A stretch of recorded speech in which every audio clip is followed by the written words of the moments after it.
Hello, everybody, and welcome to your annual safety compliance training. Myself, Tanner, Jeremy Wilson, and Joe with Broadix will be taking you along throughout this training. Without further ado, let's move forward. All right, so let's get into our health and safety policy. All right, guys, so I'm not going to sit here and read through this safety and health policy, but there's a few highlights I want to make known. One, reduce the risk exposure in workplace health and safety hazards. Two, we want to drive continuous improvement through health and safety management. Then three, I think it's really key here. We want to foster all of our colleagues as safety leaders in our journey to a world-class health and safety culture. Our success requires all of our employees to be safety leaders. We develop processes and trainings programs that encourage safety engagement and ownership at all levels, supported by knowledgeable management and qualified health and safety experts. Then lastly, four, we want to promote well-being and psychological safety. So here at AB InBev, we believe that health and safety goes beyond preventing injuries and illnesses. We are committed to implementing an approach that promotes all employees' mental health and psychological well-being. Team, welcome to this training. My name is Jeremy Wilson, Director of Safety for your locations.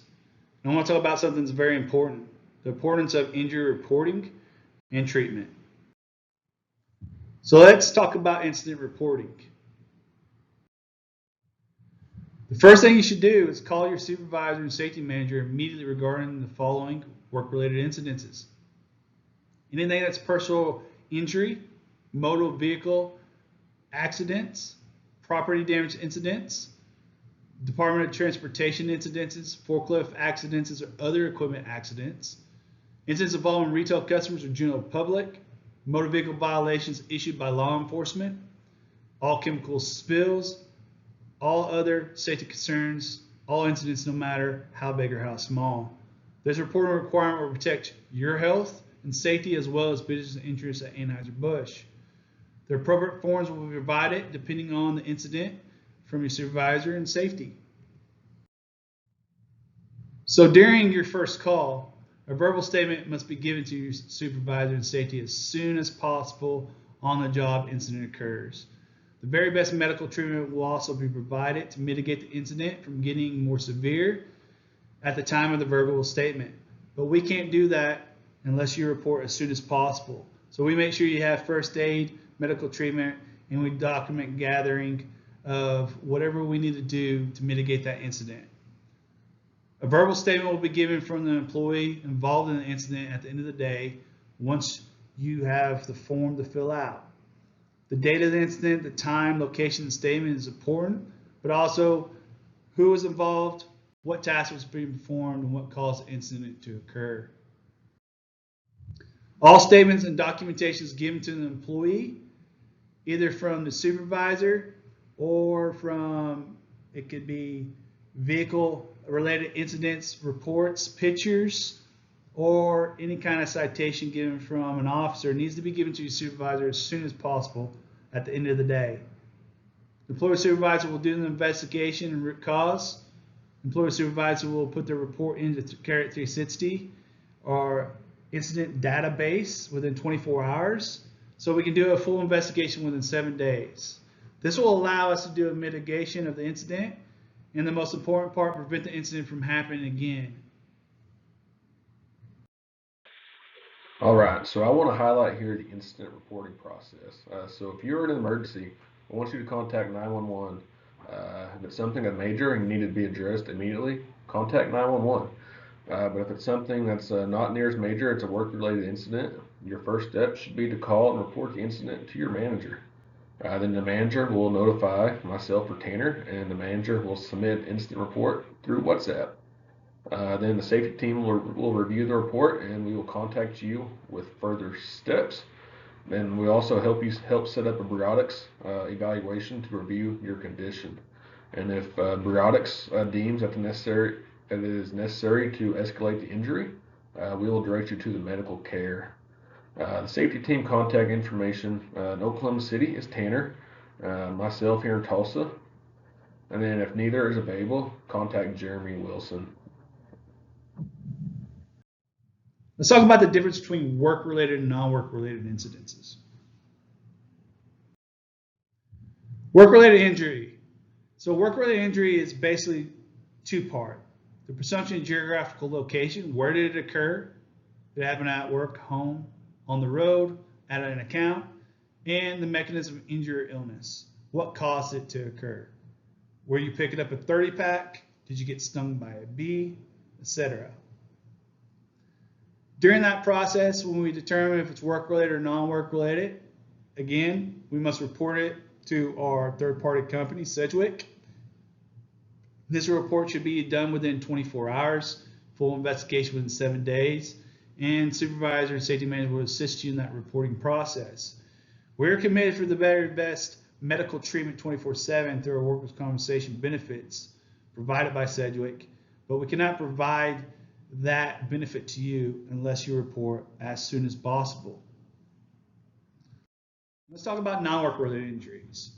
We don't need to know what happened with non-work related injuries, but we do need to make sure that you're safe as well as your coworkers are safe and your work environment safe to be able to do the job that you're doing. So if you have any kind of restrictions that prevent you from doing your normal task from your physicians, we need to make sure that you fill out a return to work form and we give that to your supervisor and HR manager as soon as possible so we can determine your work readiness and make sure you're able to do the essential functions of your job. Hello, this is Joe Fideli, the athletic trainer with Briotics Health here at Anheuser-Busch. I've been with Anheuser-Busch in Oklahoma City and Tulsa since May of 2017. Today we're going to talk about lifting ergonomics and injury prevention. The services that Briotics Health provides to Anheuser-Busch and its employees is the evaluation of both work and non-work related injuries. Briotics does not have any determination if the case is work related or not. That's between you and your supervisor and the safety manager. Non-work related issues are protected by HIPAA, which means they're confidential, which means I won't speak to your manager about those unless you ask me to. Our injury management tools that we utilize is a relatively extensive stretching program. We do deep tissue massage. We have taping and non-rigid supports such as knee sleeves and elbow supports. We utilize ice and heat as modalities along with an inversion table in both locations and other various types of injury modalities. I'm available by phone in both locations. Both those numbers are posted in Oklahoma City and Tulsa by the athletic training room that we utilize. For some employees that experience chronic injuries, we can put together a program to help them deal with chronic injury management. Like I said, we have an on-site rehab room in both locations. And recommendation and referrals, that's just kind of helping point the employee in the right direction if they have a question about what type of specialist that they need to see for a certain issue. I like to go over reporting work-related issues as they do affect me. An employee identifies something that happened at work injury-wise. The first thing that employee must do is report that to their supervisor and the safety manager as soon as possible. The supervisor will then create a report as part of the documentation process. That report comes to me.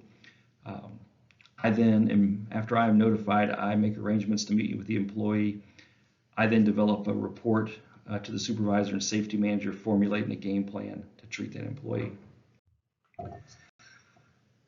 The first thing we'll talk about is our system called Pro Moves, which is our system that we use to teach people how to safely move beer. We start with the power stance, which is this basic lifting stance.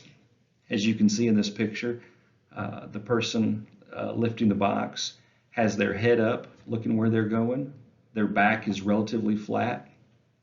Their butt is aimed at the ground. The box or whatever it is they're holding is relatively close to their body. Their knees are bent to roughly 90 degree angle. And their feet, even though you really can't tell in this picture that well, their feet are roughly shoulder width apart. The power stance in the real world, as we can see by our driver opening his bay door, he has his feet relatively shoulder width apart. His knees are flexed. His back is relatively flat. He's just in an athletic position. In this position, he can create the greatest amount of force in whatever it is that he's doing. His joints are in the right or optimal position, and he's got a good solid base of support for what he's doing. it's not going to be easy for him to get knocked off balance. A couple of other pictures of how the power stance works in the real world. The top picture you can see, Muhammad Ali is fixing to hit Floyd Patterson. Ali has his knees flexed. He's got his feet somewhat staggered or shoulder widths apart. He's going to be able to deliver a really, really strong blow because that blow is going to come from his hips and his legs. Patterson, on the other hand, has his legs shoulder widths apart. His knees are slightly flexed. He's in a really good position to absorb that blow. The picture below, our driver moving a keg. Again, his legs are somewhat staggered, shoulder width apart, somewhat flexed. Going to utilize gravity to bring that keg to the ground. He's kept his elbows within the midline of his body. He's got a good base of support. He's just in a good stance to do work right here. We're going to look at 3 different work zones today. The first work zone we're going to look at is trying to keep work between our shoulder and our knee as much as possible. We want to keep work in that area because that is where the largest and the strongest muscles of your body are located. That's the core of your body, so that's where we want to keep the majority of the work. It helps with load stability. We're going to maximize our core muscles. We're going to stay in the proper stance. This is a picture that was taken in the Oklahoma City warehouse a while back. One of our warehouse workers, to be honest, this was a staged picture. That pallet was put up there mistakenly, but I thought this was a good opportunity to show what lifting significantly above your head looks like. As you can see, this employee, who's about 5 foot or 5'9", his shoulder is at the top of where the layer of that first pallet is. And so that's actually a pretty good spot for him to be in. The cases above his head on the second pallet are excessively above his head, and we would try to never ever have to do that. Also, working below your knee level, in this picture, this employee has kind of the opposite problem, because this employee is about 6'6". One thing with working below your knee level is every pallet we put out is going to have a bottom layer. And so in this picture, we can see the employee, his feet are relatively close together. His back, you could set a tray on top of it. It's so flat. His butt is kind of pointed up at the ceiling. His knees are flexed, but they kind of have to be just because he's so tall. So what we teach instead is what's called the staggered stance, which is where the employee goes down almost to one knee and then lifts and to come back up to standing. In this position, to move from the picture in the far left where he is almost to one knee to the picture in the middle, it's impossible to do that move without utilizing your hips and your legs to do that. It kind of takes your back out of the equation. And so this is what the optimal way to lift things from the ground. What that picture looks like in real life, we've kind of worked with the employee. We now have his back a little bit flatter. It's not perfect, but again, he's 6'6", so he's going to struggle regardless. We do have him down almost onto one knee. Most all of his weight is on his left side, and his legs or his feet are much closer to shoulder width apart. The second work zone we'll talk about is keeping things within a forearm's distance, where we don't have to reach outside of our forearm distance to grab something. That's really difficult and puts strain on your shoulders and your wrists and your elbows as we kind of repetitively do that. That's a significant strain to those areas. You also kind of lose stability of your load. You're going to break more things just because you just don't have that product as close to your body. And it's also kind of gets you out of the proper stance and the optimal posture that we want you in. This is a picture in our Tulsa warehouse. This is, again, a little bit of a staged picture, but this kind of shows when we're trying to grab for a case at the back of a pallet. I would encourage you to utilize different positions to get on that case more effectively.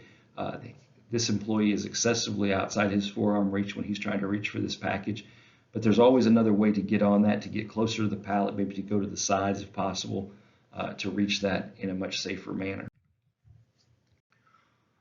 You'll hear us talk about green, yellow, and red zones. As we see this picture, the green zone is basically from your shoulder to down a little bit below your waist, which is where we would like the majority of the work that we do to take place. That's a fairly safe area. In that area, carrying about 60 pounds, which would be a little bit more than 2 cases of beer, is fine.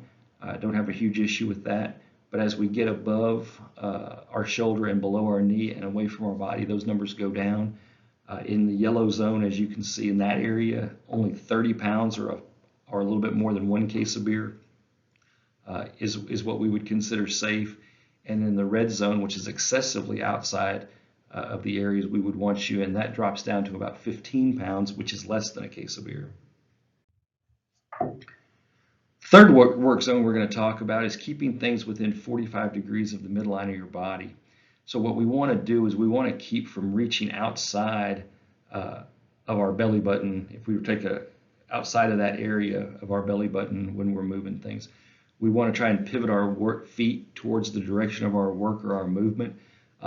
Anytime we can reduce twisting motions on our spine, our hips, and our knees, that's good. That prevents injuries. It also helps protect your shoulder. It helps with some work efficiency. You're going to be able to work a little more efficiently. And it also puts you in the right posture, helps keep your elbows to the side where we're not getting out away from our body, which can cause injury to our upper extremity. This is a picture taken in the Tulsa warehouse. As we can see, our picker is moving 16-ounce cans of Busch from the stack to his pallet. If we look at his feet are still pointing towards the beer on the floor, when really he needs to bring his right foot especially around and square up with his pallet a little bit more as he's putting that beer on the pallet. We'll talk about some just general do's and don'ts. Whenever we have to lift big bulky items, that's not a huge issue, I know, at least in the warehouse and in the delivery. But anytime that we have to lift big bulky items, we want to do that as a team. We don't want to do that by ourselves. We've talked about turning with your legs and pivoting towards what you're doing and not twisting when lifting. We've talked about utilizing your legs and your hips when you lift things from the floor, not utilizing your back. And then we utilize a lot of different types of ergonomic equipment here at Anheuser-Busch. And so anytime that we have to move any kind of load of any significance, we always need to do that on some type of ergonomic equipment and not do that manually. Lifting large packages is another issue here. Our 30 packs are a case plus a 6-pack, and so that's the heaviest thing outside of a keg that we utilize. I know a lot of guys like to utilize the handles and move those 2 at a time. There's a couple of reasons why that's bad. That's really tough on your wrists and your elbows, because as we pick those up, they get away from our body. That's quite a bit of weight to have on your wrist and your elbows. And the other thing is that the more those handles are manually touched, the less attractive that looks to customers in the store, and so those products have to come back and be repacked. The way that we should utilize the larger packages is just like we would lift any other case with opposing corners and move those 1 at a time. A couple things about utilizing a 2-wheeler, pushing versus pulling a load. Pushing a load or pushing your 2-wheeler is always easier on your back than pulling. I know there's times that there's no option, but anytime that there is an option, you should always push your 2-wheeler rather than pull it. Pushing a 2-wheeler is also easier to control. And lastly, ergonomic tools. We utilize a lot of ergonomic tools in the trade and in the warehouse. The one on the bottom, the curb ramp, I think is probably the most important ergonomic tool outside of our pallet jacks and 2-wheelers that we utilize. It makes getting in and out of stores from the parking lot much easier on your back. It allows you to pull that 2-wheeler up in a much more normal fashion. It allows you to push your 2-wheeler rather than have to pull it and pop it over the curb, and it helps with leverage to make that much easier. My name's Tanner Bridges. I'm the Senior Safety Manager in Oklahoma City. I will be reviewing the importance of emergency response and reporting. Emergency response and evacuation plan. Emergency situations covered by this plan include, but are not limited to, severe weather, tornadoes, fire and explosion, on-site medical emergencies, chemical emergencies, and also earthquakes. Emergency notification. Contact the operator or your supervisor immediately. Review the emergency flip charts and facility emergency evacuation maps located throughout the building. The branch does have audible alarms to warn of an emergency situations. Drills will be conducted to familiarize employees with the alarms. Severe weather. Do not leave the building or try to outrun the storm. Seek cover and stay away from glass windows if unable to make it to the assembly points. In the event of damage to the building, do not try to turn on lights after the storm has passed. Natural gas explosion is the reason why. Emergency response and evacuation plan. For fires and explosion, call your supervisor and or 911. Branches have numerous extinguishers located throughout the facilities. Familiarize yourself with their locations so you can react quickly in the event of an emergency. Employees are not required to fight fires as part of your job responsibilities. Employees are required to report the emergency and evacuate as necessary. Escape routes. Upon notification to evacuate the building, find the nearest exit and go to the identified employee assembly area immediately. Report to assembly area for branch. Supervisors will account for personnel. On-site medical emergencies. Employees are not required to administer first aid or medical treatment to anyone. The branch will utilize 911 for all medical needs. Please remember you must dial 9 to get an outside line. If you voluntarily choose to help others, be aware of blood and bloodborne pathogens and at a minimum use universal precautions to create a barrier, latex, nitrile, rubber, or other water impervious materials. Fire safety and fire extinguishers. Employees will be trained to familiarize themselves with the elements of fire, the general principles of fire extinguisher use, the hazards involved with beginning stage firefighting. The fire triangle equals the elements required for a fire to begin. So it takes three things: heat, fuel, and oxygen to have a fire. Classes of fire extinguishers and fires. Class A is your ordinary combustibles, wood or paper. A Class B extinguisher is your combustible liquids, gas, diesel, or paint thinner. A Class C extinguisher is your electrical fires. A Class D extinguisher is used for metal fires. And a Class K extinguisher is used for kitchen fires. Extinguishers at the branch are A, B, C extinguishers, which will extinguish A, B, C fires. There is signage identifying their locations, typically good for 1 minute. The branch has a fire sprinkler system located throughout the facility to extinguish fires as well. Immediately notify a supervisor that there is a fire and dial 911. Next step, announce evacuation. Incipient fire is the beginning of a fire in the early stage. Do not use water on electrical fires. Avoid electrocution. Use of extinguishers. How to use a fire extinguisher the right way. We pull the pin, we aim at the base of the fire, we squeeze the lever, and we sweep from side to side. Position yourself between an exit and the fire. Do not allow your exit to become blocked. Most people die from smoke inhalation, not from being burned. You are not a firefighter. Report and evacuate. Emergency exits. Never block an exit, as this is means of egress for employees in case of an emergency. Emergency exits must be kept clear on the inside as well as on the outside. So let's get into the emergency response plan for Tulsa. All right, so here is a little map of some interior offices in Tulsa. And this is mainly going to be for when we have severe weather at the location. So we want to get away from any rooms with windows in them.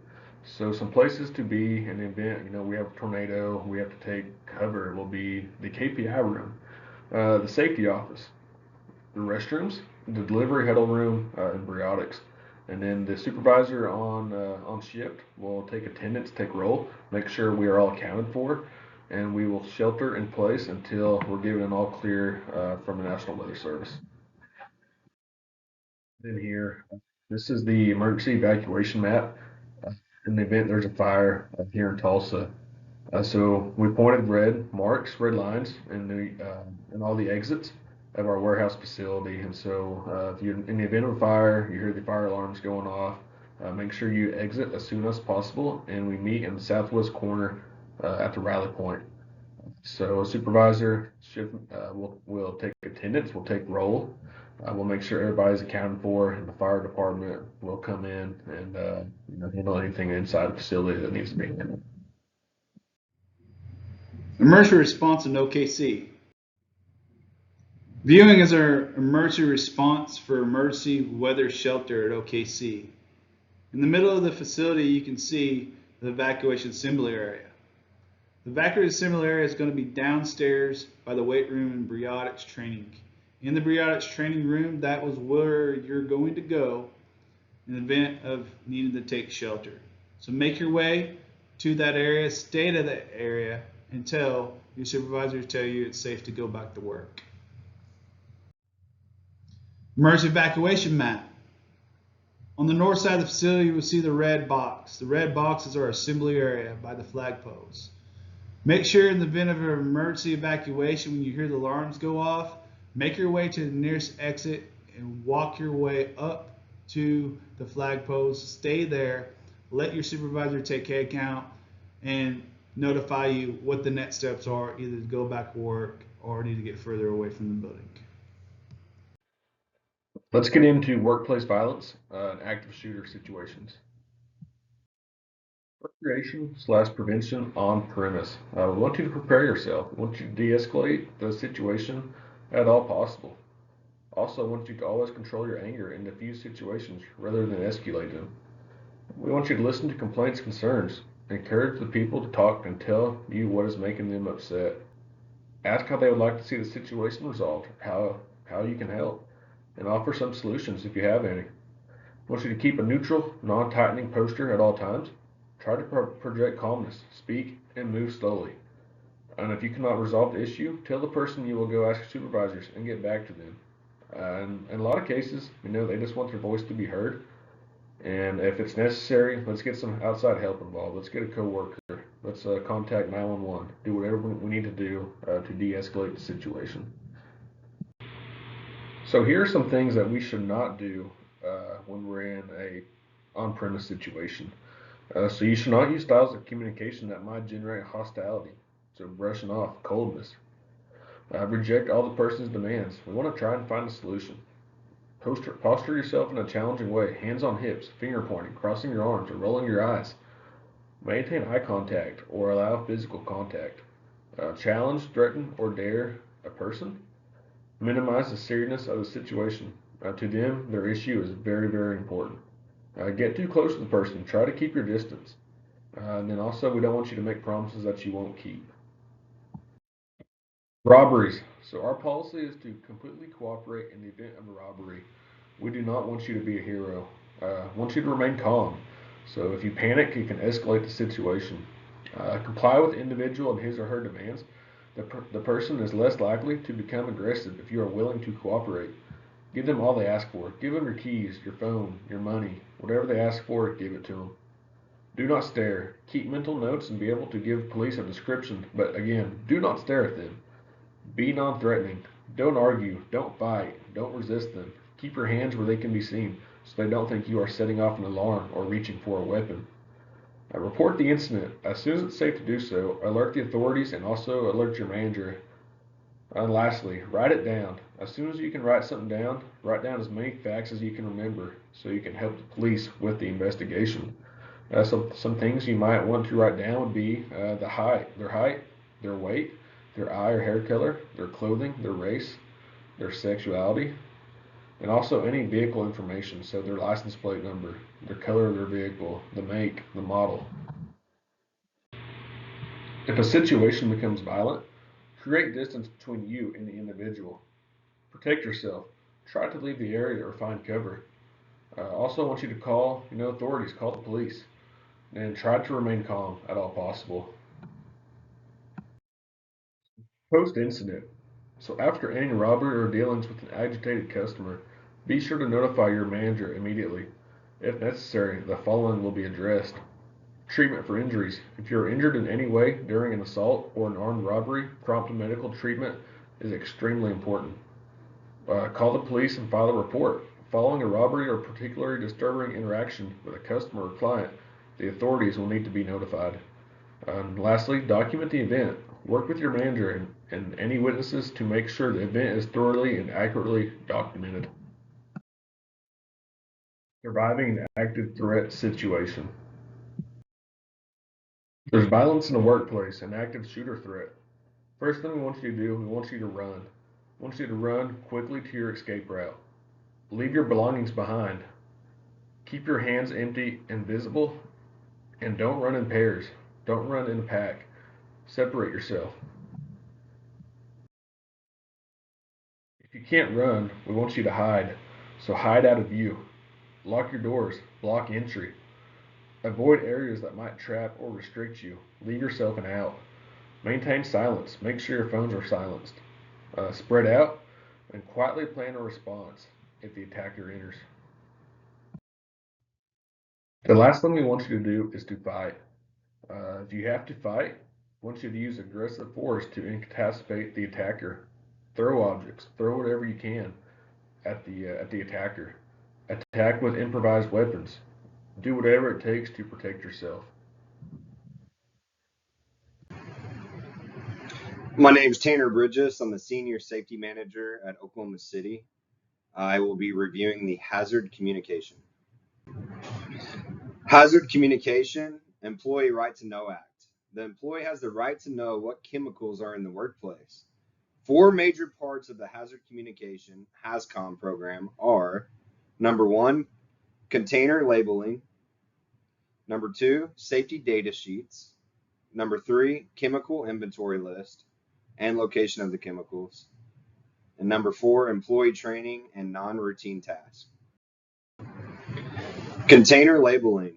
No chemical or potentially dangerous substance will enter the branch without proper labeling. The label should contain the following: the entity of the chemical, any hazard warnings, the name and address of the manufacturer of that substance. All permanent storage containers must have the appropriate labels. Examples of these containers are motor oils, transmission fluid, and truck wash soap container. Always read the labels. You should always know what chemicals you are working with and the hazards associated with them. Chemical supplier labeling. Per the new global harmonization standard, all manufactured chemical containers must be properly labeled with the following information starting January 1st of 2014. Product identifier, signal word, hazard statements, pictograms, name, address, telephone number of the chemical manufacturer, importer, or other responsible party, precautionary statements, and supplemental hazard information optional. Accident prevention signs and tags. OSHA 1910.144 and 1910.145. Danger signs indicate immediate danger and that special precautions are necessary. Caution signs indicate a possible hazard against which proper precautions must be taken. And general safety information signs. 3E SDSs on demand. Use the attached link or AB website, 3E Online.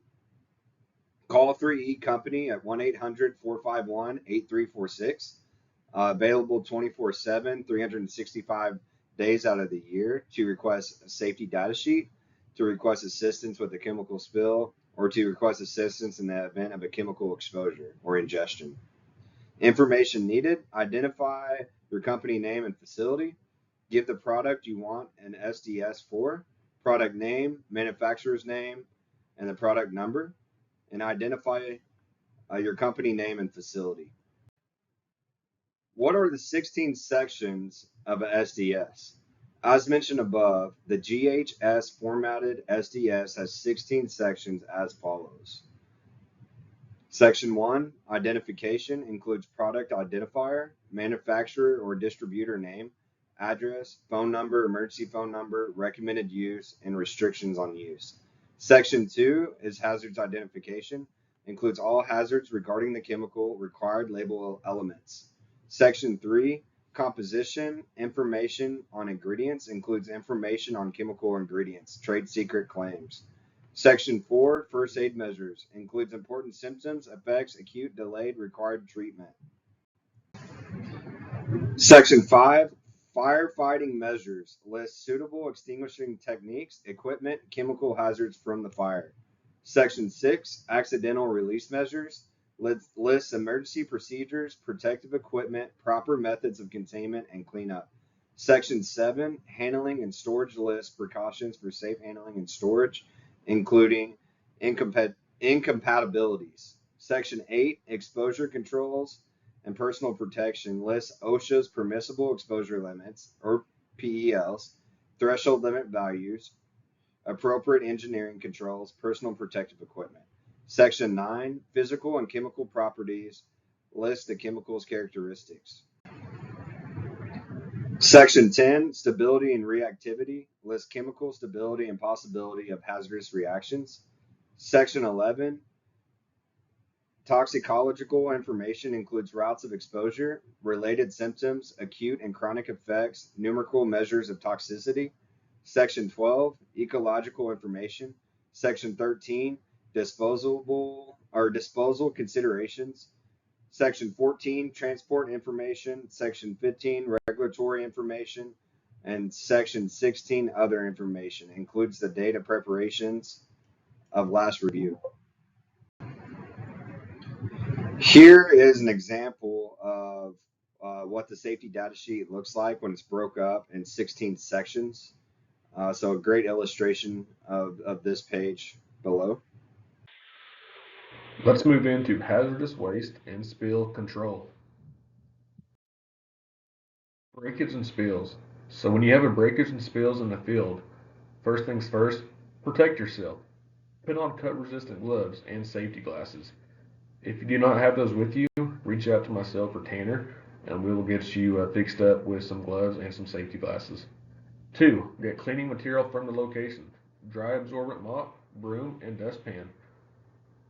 3. Place your safety cones at the edges of the spill to warn others of a hazard. 4. Remove any unbroken bottles or cans. 5. Remove broken glass or cans before attempting to clean up the liquid. 6. Don't pick up glass with your hands. Use a broom and a dustpan. 7. If dry absorbent material is available, it is the best way to clean up liquid. Pour the material on the liquid, sweep it around to absorb the liquid, and then sweep into a dustpan and place into the trash. 8. If you must use a mop, wring the mop as dry as possible to avoid leaving excess liquid on the floor. Do not use mop until all the glass or other solid materials have been removed. Do not remove the cones until the floor is dry. Neon sign disposal. Disposal of your neons. So neon fixtures and neon tubes are required to be disposed of according to established company environmental policy. Do not throw these in the trash.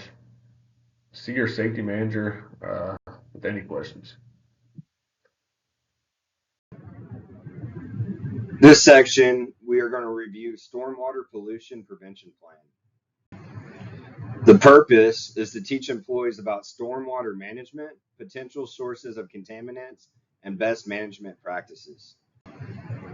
Potential sources of contaminants include part washer, waste drums, product drums, paint cabinets, PIT, vehicle coolant, and oil leaks.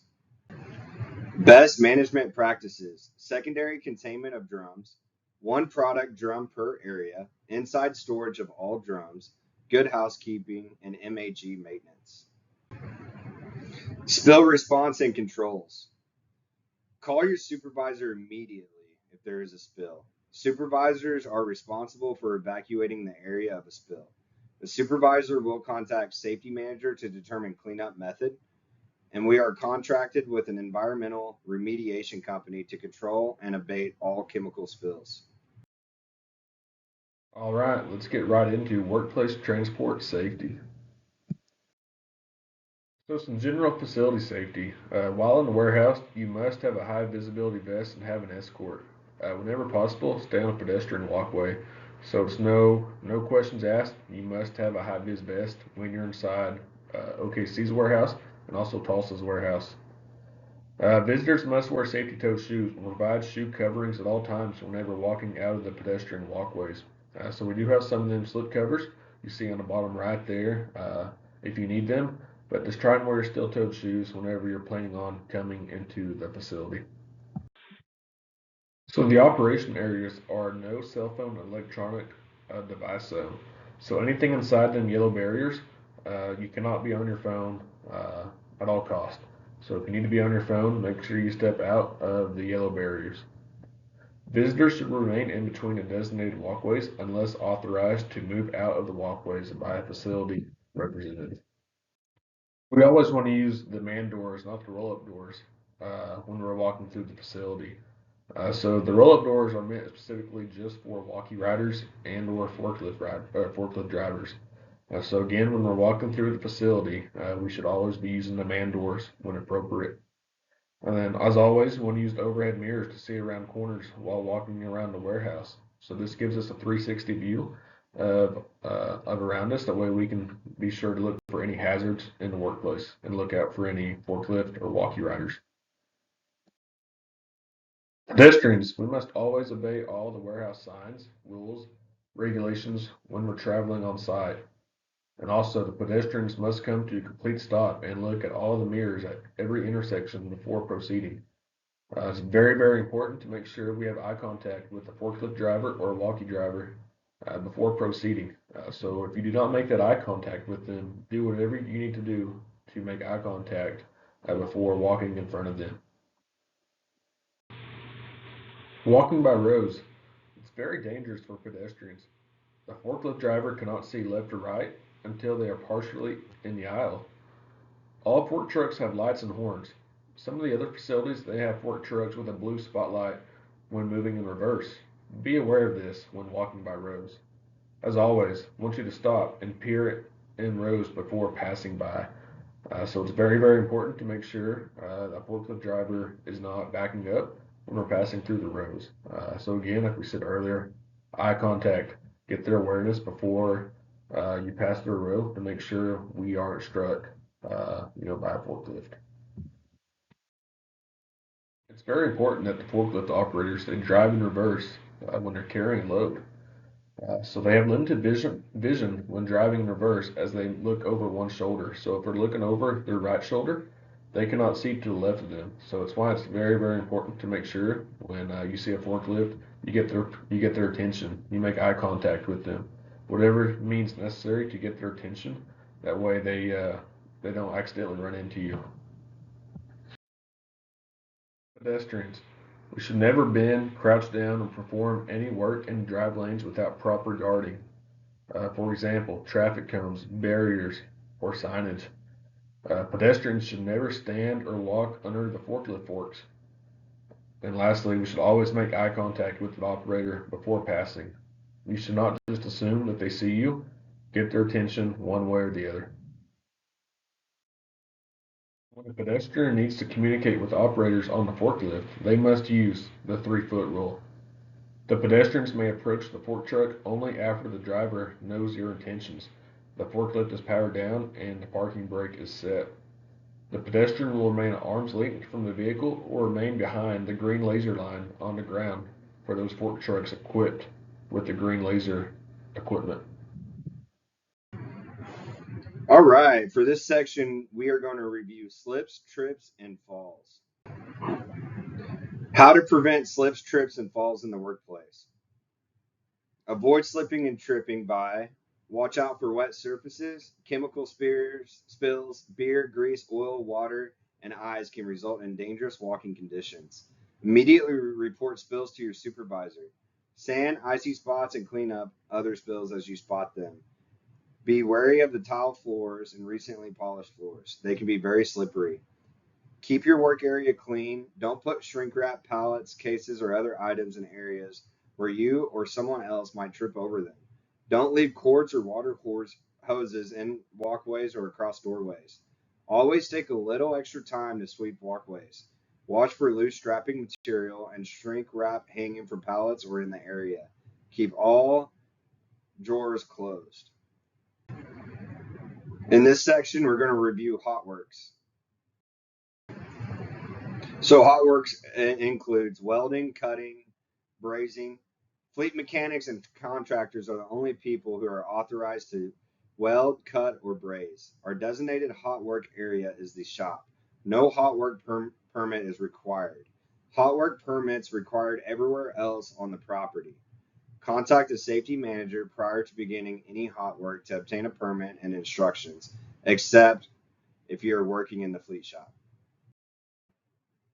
Welding, cutting, brazing, hot work. Hot work permits contain the following information: date, area, and employee, contractor performing the hot work, time the work is to be completed, instructions to ensure flammables are removed from the area, instructions that you must obtain appropriate fire extinguisher for hot work prior to starting the work. 60-minute fire watch after hot work is completed is mandatory. We will be reviewing confined space. Fleet mechanics and contractors are the only people who are authorized to enter a confined space. Our designated confined space areas include plastic baler, cardboard baler, trash compactor, oil water separator pit. Work permits required entering confined space. Contact the safety manager prior to beginning any work to obtain a permit and instructions. In this section, we will be reviewing electrical safety. Electrical safety. There are qualified and non-qualified categories regarding persons who are eligible or not eligible to work on electrical systems. Qualified equals properly licensed contractors. A non-qualified person is all Anheuser-Busch employees are non-qualified, meaning we are not licensed to work on electrical processes. Remember, stay away from breaker boxes and do not place product or park fork trucks in front of electrical panels. 36 inches clearance of all breaker boxes are required. Let's review safety concerns regarding overhead wiring, extension cords, ground plugs, dry hands, beware of standing water, out of service tags and lockout tagout procedures. Report unsafe conditions with equipment or at the facility. Never work on electrical equipment you are not qualified to work on. So no access area, high voltage electrical panels are caged off. You'll see signage like authorized personnel only. Next topic, lockout, tagout awareness. So lockout, tagout. Authorized employees, that's going to be our trained contractors. The affected employees is going to be all the Anheuser-Busch employees. Here's some methods you use to isolate the energy equipment. These type of energy sources are, it could be electric, could be hydraulic, could be pneumatic, steam, or thermal. And lockout tagout equipment will consist of a lock and tag at the isolation source. Never attempt to start the equipment when it's in this state. So the purpose of lockout tagout is to control of potential energy sources when work is being performed on an equipment. Protect the employees and contractors. So if you can unplug equipment from the power source, an out of service tag is not required, but keep control of the plug. And also some examples of equipment you might see as tagged out of service would be our shrink wrap machine, our cardboard baler, air conditioning units, delivery trucks, two-wheelers, electrical panels, fork trucks, hand trucks, and dock doors.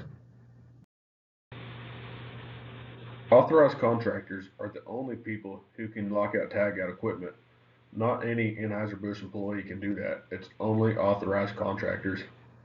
Affected employees are the people working around the equipment that is to be locked out. A lock provides physical restraint to equipment, and if you encounter a lock, do not remove it. A tag is for notification of the job performed, who is performing the work. A piece of equipment is not to be used and does not provide physical restraint. Do not remove any tags indicating out of service. Any employee who attempts to bypass, defeat, or remove a lock or a tag will receive disciplinary action up to and including termination. And this right here, this is just the potential locks and tags that you could run into. So we're moving on to work permits. We're getting into the roles and responsibilities of work permits. So the directors, They're responsible for supplying resource availability for work permit training and application, the employee development, and then the work permit program functionality. Your safety manager, they're responsible for maintaining local branch work permit procedures, requirements as outlined below. Provide regulatory and safety expertise to employees, provide training to affected employees and contractors, maintain and review work permits as required by federal regulations, and lastly, maintaining records of all work permits. So moving on to managers and supervisors. So they're responsible for the oversight of the work permit requirements, feedback, coaching, communication, and compliance, accountable employees and contractors. So for the employees, they're responsible to be in compliance with the work permit, employee safety training for work permit issuance, and then safe and compliant work under permitted work categories.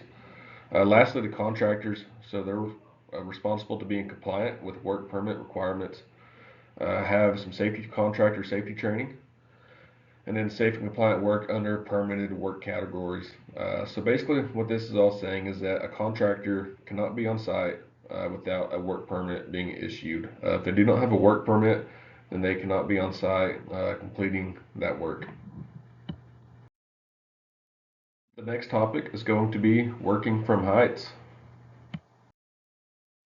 All roof access is considered working from heights. So it must have a work permit, a safety plan, or an SOP. You must be authorized to get on the roof. All other working from heights is considered any work above 4 feet. And lastly, any work considered working from heights shall have the proper equipment and guarding in place. So this is just a call out. Only authorized employees, contractors are able to access the roof. So this door is locked. So if you do not have a key to the door, you are not able to get on the roof, and you are not authorized to be on the roof. So again, this is only for authorized employees and contractors. So here, this is just some do's and don'ts of working at heights regarding a ladder. So the person on the left there, that's the right way, 100% way to use a ladder. So the step's in good condition. He has the right height for the job. He's not overreaching. 3 points of contact, the right footwear, clean treads, 4 feet are in good condition, and has a firm and level base. But the guy on the right there, he has an overhead hazard above him. The working at heights for the step, he is overreaching, so you see him overexerting his body to the left. No grip on the step, so he has 1 foot on top of the ladder and 1 foot on the step, so he could easily lose his balance there if he was to fall. So ladder safety guidelines. We always want to select the right ladder for the job. We should also inspect the ladder before each use. We should look for damaged rungs, treads, braces, and feet. Also set up cones if placing the ladder in aisle, doorway, high traffic areas. And climb and descend properly. We should always face the ladder at all times and have 3 points of contact when climbing or descending the ladder. And then lastly, be aware of overhead wiring and ceiling fans when using a ladder. Moving on to broken glass safety.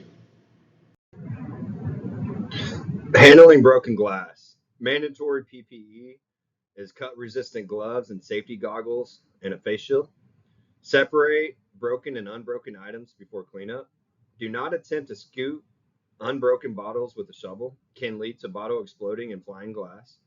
Clean broken glass with broom and dustpan, not your bare hands, and dispose of glass in a designated dumpster. If broken bottles contain a hazardous chemical, call your safety manager immediately. All right, for this section, we're going to review office safety. So office safety, slip and trip hazards in the office that can be avoided by being responsible for your own safety and the safety of your coworkers. These are a few examples below. You got a box that's in the middle of the floor. You got something sticking out right there in the middle picture. And then also cords, right? So things in the office that can cause slip, trip, fall hazards. In this section, we're going to review PPE in the warehouse. So PPE in the warehouse, potential exposures are moving vehicles, crushing injury to the feet, lacerations to hands when material handling. PPE is high visibility vests, safety shoes to protect your feet and toes, and cut resistant gloves. In this section, we're going to review MHE requirements. Very critical process here, pre-trip inspections on our equipment. Requirements: upon starting equipment, perform a 360 walk around. Check for cracks, leaks, or other damage. Tires should be in good condition. Look for cracks or tears. Ensure nothing is blocking your path. Watch for pedestrians in the warehouse area. And always use your horn, forks, and speed controls are functioning properly. Where we park our MHE is very important, right? So when done with equipment, park in the designated area as shown below. For forklifts, always charge your battery after use and park in between the yellow lines. To be certified on MHE, the initial training will consist of a combination of formal instruction, lecture, discussion, interactive computer learning, videotape, written material, and then followed by practical training, demonstrations performed by the trainer, and practical exercises performed by the trainee, an evaluation of the operator's performance in the workplace. All operator training and evaluation will be conducted by persons who have the knowledge, training, and experience to train powered industrial truck operators and evaluate their competence. We also have refresher training and evaluation. Refresher training includes an evaluation of the effectiveness of that training will be conducted to ensure that the operator has the knowledge and skills needed to operate the empowered industrial truck safely. Refresher training and relevant topics will be provided to the operator when the operator has been observed operating the vehicle in an unsafe manner. In this section, we're going to review loading and unloading procedures. Loading and unloading. When parked, place loading and unloading sign in front of the truck. Always chalk the tires. No loading and unloading will start without the tires chalked, day or night. Always remove the keys from the vehicle, the keyboard for the box and semi-trucks. In drive-through, the keyhole in the driver door. Unloaders ensure all trucks in drive-through have chalked tires to prevent unnecessary moving. Pedestrian forklift / walkie interaction is never allowed. No pedestrians will be in the area when loading and unloading, and drivers must check in to leave the drive-through or dock.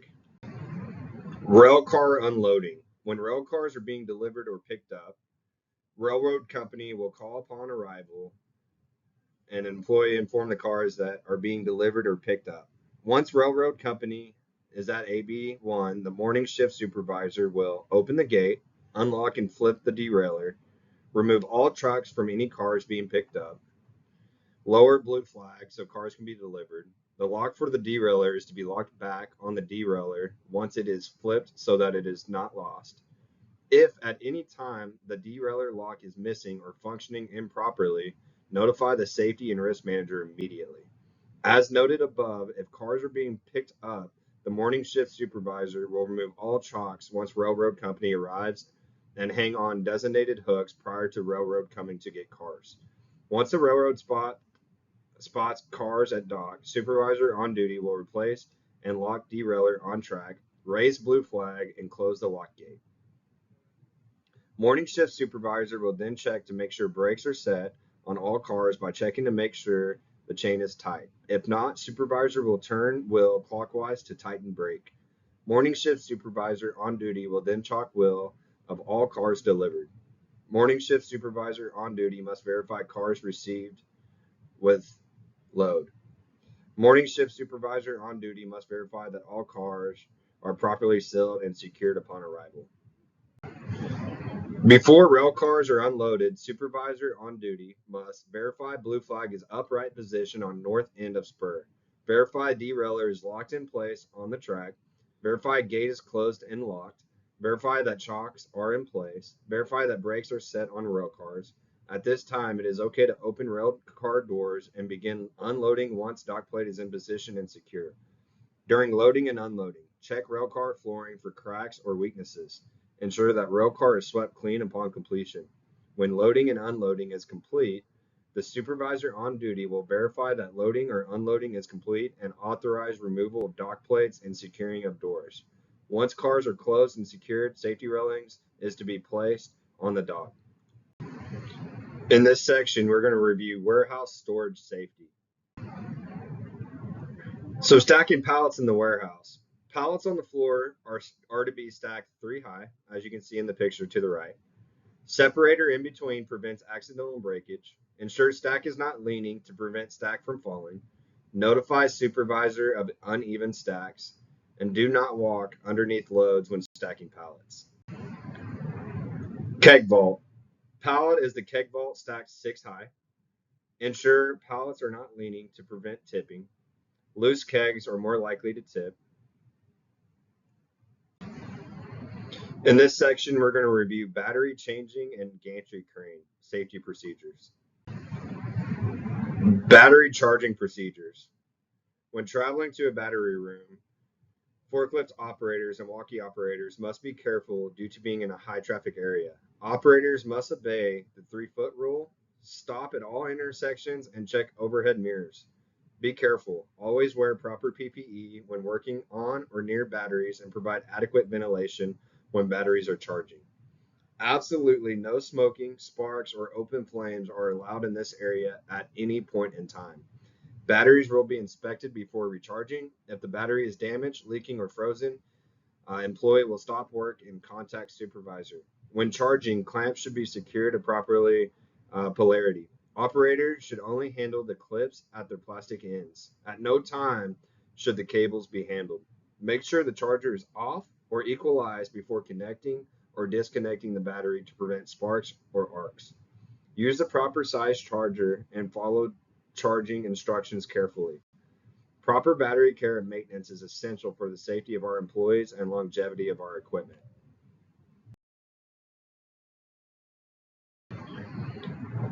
Crane safety. The operator should park their MHE in the middle of the room, leaving at least 3 feet on all sides to allow for safe maneuver around the MHE while battery changing takes place. Operators should power down their MHE, remove the key, and place it in their pocket. No keys should be left in the MHE to prevent accidental startup during the changing process. Overhead crane checklist should be filled out before the beginning of each shift. Any damages should be noted and relayed to the supervisor. If damages are present, work should be stopped until the safety team or management inspects the lift. Before each use, operators should do a visual inspection of the chain, rope, hooks, and latch for any damage. The employee will ensure no locks or tags have been placed on the equipment. If damage is found, a supervisor should be notified and work stopped. Operators should ensure the battery lifting handles are not damaged, bent, or cracked. If there is damage, employees should notify a supervisor immediately and stop work. Operators should begin to lower the crane into position. The operator should note the hook's position and stay an arm's length away to prevent incidental contact. In this section, we're going to review hazardous materials transportation. Hazmat transportation. Policy. No one within WOD is to personally undertake, direct, or place in shipment any DOT designated hazardous material. DOT designated hazardous materials include virtually all materials that fall within the following DOT hazard classifications: explosives, gases, flammable liquids, flammable solids, oxidizers, toxics, radioactive materials, and corrosives. This category includes dry ice, objects which generate a certain magnetic field strength, and certain life-saving appliances, solvents, solvent-based paint, inks, adhesives, glues, marking pens, aerosol paint, CO2, butane lighters, propane, bleach, cleansers, and sanitizers. Do not ship hazardous materials, US Mail, UPS, DHL, Airborne, FedEx, etc. Any questions, see your safety manager. We are moving into delivery safety. PPE and delivery. So what is PPE? So PPE is equipment worn to minimize exposure to serious workplace injuries and illnesses. So while you're out in the trade, this is the type of PPE that will be required to be worn each and every day. So a high visibility uniform, that can either be a vest or a shirt. You need your safety toed shoes, and then potentially you could use keg gloves if you're handling kegs on your route, and then just the cut resistant gloves as well. So you may ask, why is PPE important? So it's the last line of defense placed between you and a hazard. And also, if you do not have or need any PPE, contact your supervisor, contact your safety manager, and we will get that fixed up for you. Community safety. So the purpose of point of customer and community safety, it is to understand how practicing safe procedures in the community contributes to being a good community partner. Understand the basics of driving, parking, and stacking safely at the accounts. Understand why it's important to assess the risk at accounts and not to create risk for others. Protect the community from unnecessary risk during the delivery process.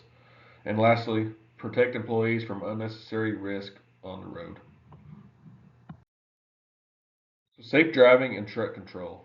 A pre-trip for your vehicle before you leave the branch and to correct any deficiencies that affect the safe operation of your vehicle is required every day you come to work. So you have to do a pre-trip before you leave the branch. Using offensive driving techniques and select a safe route to your account. You should never use a cell phone while driving. Utilize hands-free calling if you need to make a call. If you have to make wide turns, try and straddle the lanes to discourage vehicles from entering the area you are turning. Use traffic lights whenever possible and be aware of people entering crosswalks. Lastly, be especially careful when driving in residential neighborhoods and parking lots, and watch for unexpected movement of pedestrians and pets from between cars and exiting sidewalks. So upon arriving to accounts, we need to drive safely to the account and utilize SAFE, S-A-F-E, to locate an area to park without impeding the following: a carpool zone, crosswalks, driveways, fire hydrants, handicap parking and access ramps, metered zones, permit areas, reserve zones, sidewalks, and tow-away zones.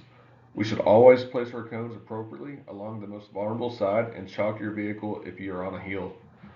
Once you have verified the parking is okay with the customer, prepare to unload the pallets from the trailer and bring your product in. Carefully stand to the side of your pallet jack as you place the load on the liftgate to prevent accidentally stepping off the liftgate or having the pallet jack fall off the liftgate. And here is just some safe driving tips. So when you get to account, we want you to park in a designated area. Consider your safety and those around you. Provide yourself safe distance to perform your task. Provide yourself and others a safe method of egress. You should always use your flashers and your cones. No questions asked. Your flashers and cones should be used at all stops. Be aware of your surroundings. Lock your vehicle in bays. Remove your keys from ignition and keep them on you at all times. It's very, very important to make sure we have the key control at all times when we're at accounts. Secure the products in the bays. So when you go into account, make sure you lock your bay doors up. Doing this will prevent the theft of your vehicle. So here's some driving tips through parking lots. So animals, we want you to be alert and avoid interaction with any animals, definitely stray animals, because sometimes they could dart out in front of you and you could accidentally, run one over. Obey traffic signals. Recognize and obey traffic signs in parking lots. So we don't want you just speeding through traffic or speeding through parking lots like you're on the interstate. So make sure you're aware of that. Crosswalk courtesy. Stop and give the right of way to pedestrians. So the pedestrians always have the right of way. So if you're passing through a crosswalk, make sure you are aware of that, and you see a pedestrian, you give them the right of way. Stay alert and be aware of surroundings at all times. And then also vehicles backing out. So it's very important to make sure you are aware if a vehicle is backing out and you're driving through the parking lot, that you're aware of that. So if they don't see you, make sure you honk your horn or do whatever you deem necessary to get their attention before they back into you. And also children. It's very, very important to make sure we are aware of children when we're in parking lots. Sometimes children will just dart out in front of you, and we need to be aware of that. So if you see children, make sure you see them, you're aware of them, and you are going extremely slow to make sure we do not hit a child in a parking lot. Moving into load securement. So here is some requirements on load securement. So the driver responsibilities. They're responsible to secure the cargo in the vehicle. So keg bars, ratchet straps, wherever we need to secure the load has to be secure. Secure any loose items inside the cab. All cargo or anything covered it, tarps, etc. must be secured before departure. Contact your supervisor if there are any violations. Management responsibilities, to use safety monitoring for compliance, and then review the load weights during routing to make sure we are not overweight when going to accounts. Cargo securement bars. The purpose, it is to keep load stable during transit, avoid load shifting, and avoid collapsing pallets. The responsibilities of the drivers is to ensure the bars are secure and locked, it fits properly into the truck bay, and ensure loads are not resting on the bars. So it's very, very important when we're in a side loader that we have kegs in the side loader, that we utilize the keg bars. So you see the picture there on the left, it has the kegs in there, and it has two keg bars to make sure that load is secure. And then if we're in an in-loader type trailer, we use the ratchet straps. So on the right there, that's a picture of how our load should be strapped down in an in-loader. Moving right along into hazardous routes. Hazardous road conditions. So the purpose, to identify and avoid potential road hazards or road conditions that could possibly cause a motor vehicle accident or unsafe operation of a motor vehicle. These hazards can be temporary or permanent road conditions. If you encounter a hazardous road condition, contact your supervisor immediately. The scope, it is to ensure all route delivery employees are aware of avoiding hazardous road conditions that could affect the safe operation of a motor vehicle. If a motor vehicle operator encounters a hazardous road condition, the operator should avoid the road hazard by an immediate route detour. Then the delivery branch manager should communicate the hazard to all drivers once they have been notified.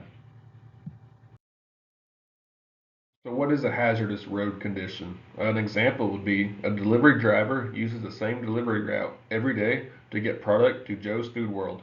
However, today he noticed construction signs indicating high voltage wires have been lowered to 13 feet across the roadway due to construction. His trailer's maximum height is 13 feet and 2 inches. The road construction will not be completed for 4 weeks. So what should a driver do? 1. He should detour the vehicle immediately. Find a safe route. 2. Report the road condition to your branch delivery manager. 3. Find a safe alternate route for the next 4 weeks. What should the delivery manager do? They should communicate the road hazard and the construction duration to all the employees, especially relief delivery drivers who may not be on that route every day. 2. Work with the team to find a safe alternate route. And 3. Find a different delivery method. Maybe we use a smaller delivery truck. So finishing up here with some hazard and road conditions. The branch delivery manager will conduct a route review when the delivery department conducts one or multiple delivery reroutes. When the road hazards are identified, reported through local radio, TV, or social media. When road changes or hazardous roads are reported by government agencies, and when an employee reports a hazardous road condition. Let's get into ergonomic tools. Your two-wheeler. So you should always inspect your two-wheeler before you use it. Utilize proper lifting techniques to load two-wheeler. You should not overload your two-wheeler. Push your loads rather than you pull your load. It's easier to control, and it's going to cause less stress on your back and less likelihood that you injure your back. Curb ramps. The purpose of a curb ramp is to create smooth transition from pavement to the top of a curb, and also it mitigates the risk of injury due to overexerting the body by pulling a heavy load over a curb. So these curb ramps should be on every truck. So make sure you utilize this curb ramp if you ever have to jump a curb when you are wheeling in product to an account. Keg mat and bumpers. What is the purpose of a keg mat and bumper? It is to reduce the effect of a vibration from keg to body by providing a soft landing spot. Also avoids kegs from bouncing off the pavement and onto your foot. In this section, we're going to review cell safety. PPE in cells includes A merchandiser in the trade is exposed to crushing injuries to your feet, lacerations to hands when material handling. So we combat that with having safety shoes to protect your toes and feet, and then also wearing our cut resistant gloves to protect your hands. In this section, we're going to review neon sign safety. Neon sign safety, electrical. Do not remove ground plugs. Do not place extension cords or the electrical cords attached to the neon through walls or across ceilings. Electrical and building code compliance is required. There should be no exposed wiring on electrical cords or at connections. Check for slices and cuts. Appropriate steps are required to be taken to have trained and qualified technicians make repairs to neons. Electrical outlets used to plug neon into should be checked with a plug tester to confirm proper wiring at the outlet. The circuit tester should indicate that the ground is good, polarity is not reversed, and there are no open circuits. Do not run electrical wires through walls. You can see in this picture here of a sprinkler, fire sprinkler pipe going through, and you can see that the electrical wires are wrapped around it, right? Also here in the picture to the right, you can see the same thing with the ceilings on the top. So placement of neon signs. Use the appropriate ladder while placing neon signs. Do not stand on chairs, boxes, or shelving. Make certain that appropriate support hangers are used, toggle bolts, wall, hooks, etc. Make certain that the wall or surface is strong enough to support the weight of caution. Do not puncture water pipes, electrical lines, gas pipes, etc. During transportation, neon signs must be properly secured to prevent damage and or injury. Transport while still in shipping carton. Do not block emergency exit signs or fire sprinklers. In this section, we're going to review special events, compressed gas safety. So pressurized cylinders. Cylinders are required to always be stored and transported in an upright and secured position with the cap secured, no exceptions. Cylinders must be stored in a well-ventilated area away from all heat sources. Cylinders in our facility must be stored in the designated areas with the cap on the cylinder and secured in the rack, chained. Cylinder valve is required to always be closed, even when empty. You can be asphyxiated by CO2. Never tamper with the valve. Employees can transport under the materials of trade exception. So here's a picture showing the proper pressure relief valve. And you can see it on the left and the right. So the reason we're talking about this is what happened at another facility. Catastrophic compressed gas cylinder failure occurred over the May 14th weekend in an unintended storage lot. Debris from the blast was found as far as 250 feet. Other 150-pound cylinders were ejected up to 60 feet, with one cylinder launching itself out to the 250 distance. This cylinder would have traveled farther had it not ricocheted off of a Conex box and lodged up against a commercial chain link fence. The cause of the failure was determined to be improper pressure relief device. Let's talk about driver safety, one of the most hazardous things you do every single day.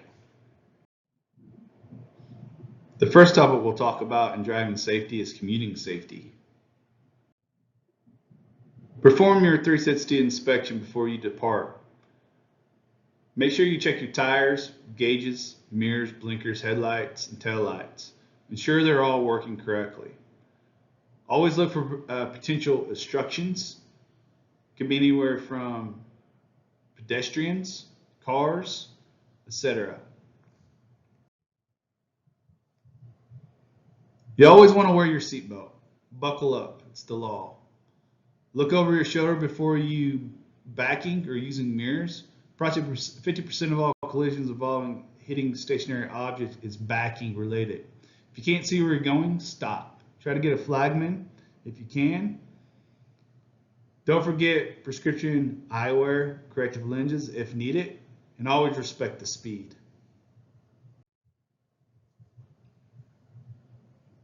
Always make sure that you increase your awareness with motorcycles. You always want to make sure that if you are a rider, you hone your skills, especially new riders. Plan for the worst case defense driving. Avoid all road hazards, gravel, sand. Leave enough room in front of people. And it's always good to make sure you're a safe rider and you're wearing your high-vis gear, helmets required on our properties, or if you're using a motorcycle for work. Jacket, helmets, gloves, boots, glasses, all the required PPE. All other drivers, always make sure you leave plenty of room when you see motorcycles. Motorcycles' brake lights aren't always active while downshifting. It's very important to remember. A very important subject talked about is responsible drinking. Make a plan to make it home. Designate a driver, book a hotel room, or summon a taxi, Uber, etc. Someone's counting on you to make it home. Safe ride home programs. Don't ever hesitate to call a cab rather than drive under the influence. The cost of the fare will be reimbursed by the company. Utilize a smartphone app such as Uber or Lyft. Contact your supervisor for more information. Anheuser-Busch responsible drinking policy for employees. As a responsible employer, our employees' safety and welfare at work is our top priority. That is why we have this policy regarding drinking at work. This policy outlines the responsibility of the company and those employees and gives clear guidelines about what is and what's not acceptable. Each of our operations has its own local policy, which takes into account national legislation. But all local policy must comply with this Anheuser-Busch standard. No level of impairment due to alcohol during work is tolerated. Under no circumstances shall an employee be legally intoxicated while conducting company business or while on company premises. Although a rule, we have a no drinking at work policy, moderate consumption of alcohol in a work context can be applied, but only if complying with this local guideline and management approval. Responsible drinking outside of work hours where events are hosted at Anheuser-Busch must comply with this local guideline. Under no circumstances shall an employee be legally intoxicated while operating a motor vehicle, driving a company vehicle, or company rental vehicle. This applies especially to salespeople and professional drivers. There are clear procedures for helping anyone with a drinking problem. There is a clear disciplinary action for anyone who breaches the company policy. For further information, feel free to reach out to the safety department or your manager so you understand responsible drinking policy. Defensive driving.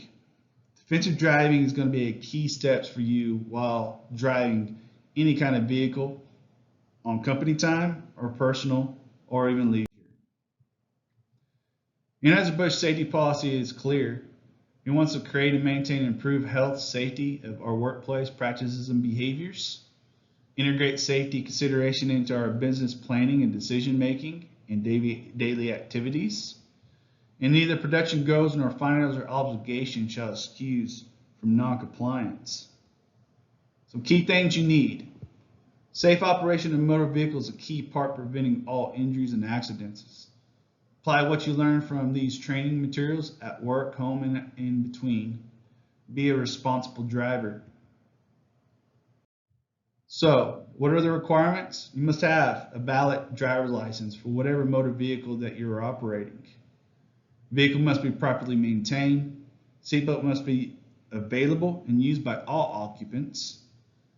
All other laws, including insurance coverage, vehicle loading, etc., must be followed at all times. And report any kind of status change to your driver's license to your supervisor immediately. So what is defensive driving? Well, it is a series of behaviors. Helps avoid accidents. It is proactive driving. Conducting a pre-trip. Conducting a pre-trip is one of the most important parts you do to make sure that you're not assuming the liability of any kind of malfunction to that vehicle. And first, you do your 360 review. 360 inspection every single time you depart from an account, location, etc. During that time, you're looking for people, children, and obstacles. Ensure vehicles are in good condition and adjust your mirrors, and make sure you always start up slow because the scene can change. If you cannot see where you're going, help for assistance. Tap your horn and recruit a signalman. Wearing a seatbelt. Remain buckled at all times when the engine's running. All occupants must also wear their seatbelts and report any kind of defects to your seatbelts to your manager so we can get them repaired. Maintain your speed. Speed kills. Reduces your reaction time, reduces traction and control. And the difference between going 65 miles an hour and 80 miles an hour for a distance of 50 miles is only 9 minutes. Observe the speed limit at all times. Just for poor conditions. Reduce your speed. Increase your following distance. Avoid sharp maneuvers and braking. Beware of hills and banks and curves. Make adjustments for reduced visibility. Plan ahead. Always check the local weather each morning before you do your task for the day to make sure that you have a good plan of what type of weather that you're going to be driving into that day. Keep a safe following distance. Make sure you have 3 seconds for dry or clear roads, 4 seconds for wet or reduced visibility, 10 seconds for snow, ice, fog hazards. Pull over if necessary as the roads get too bad. Leave enough free space between you, your vehicles, and those in front of you. So let's talk about the stopping distance on paved roads for the speed of 60 miles an hour. Your reaction time, the time you take your foot off the gas and apply the brake, at 60 feet. Once you apply the brake, it's a total of 180 feet for an overall total of 240 feet. But if we look at wet pavement, 60 miles an hour, again, your reaction time just stays the same. Possible braking distance is 360 feet for a total of 420 feet. If you're trying to stop before you get to the end zone in a football game, you went through the field goal all the way through the stadium. So stay safe and make sure you have plenty of following distance. Check for blind spots. Always make sure that you look through your rear view mirror, your side mirrors, looking for any kind of obstacles. Always turn your head while you're trying to overtake lanes. Check before you change lanes, and stay visible to other drivers.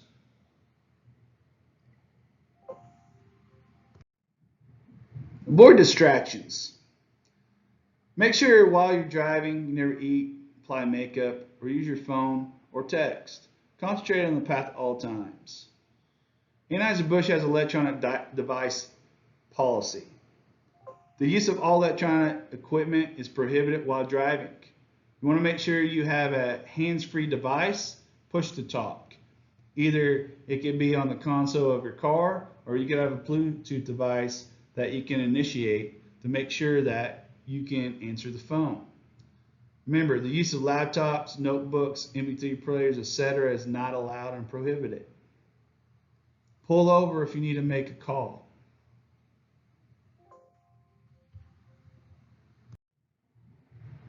Never drive fatigued or impaired. You always be mindful of yourself and what you can and cannot do. And some things to look out for that could potentially make you impaired are making sure you get adequate amounts of sleep. Do not drive impaired. Be cautious of prescription as well as over-the-counter medication. Be mindful of that medication and what it can and cannot do. Keep the temperature cool if you start to find yourself getting sleepy. Pull over and get rest. If you find yourself nodding off or tired, pull over, get out, walk around, do some stretching. get a drink, and then continue on the road. If you cannot get to where you need to be able to drive that vehicle, call your supervisor so we can make sure someone can come pick you up. So speaking of impaired or fatigued driving, so this person is extremely lucky that they were not hurt in this incident. So please see the video above, and we just can't highlight enough. If you are tired, sleepy, pull over, get out, walk around, call your supervisor, we'll have somebody come pick you up.